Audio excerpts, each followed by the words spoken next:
Assalamualaikum everyone, welcome back to Mr. Tech Fox. Today, I'll guide you on how to put Google Analytics on your desktop as a shortcut, making it easier to monitor your website's performance with just a click. If you find this tutorial helpful, please consider subscribing for more tech advice. Alright, first of all, you have to open the Google Chrome browser. After then, you have to type on the address bar analytics.google.com. So I'm gonna type here analytics.google.com.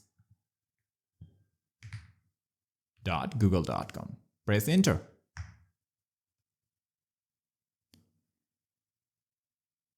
And now you will see an interface like this.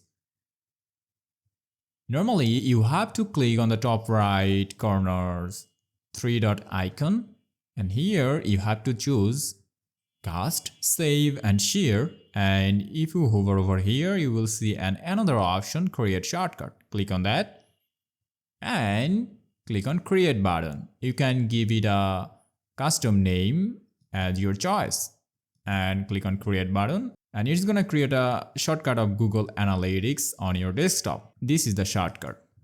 If you click on this, it will redirect you to analytics.google.com with just a single click. And that's all about today's video. I think it will help you a lot and it will save you time. If this helps, please consider subscribing this channel. See you in the next video. Allah Hafiz.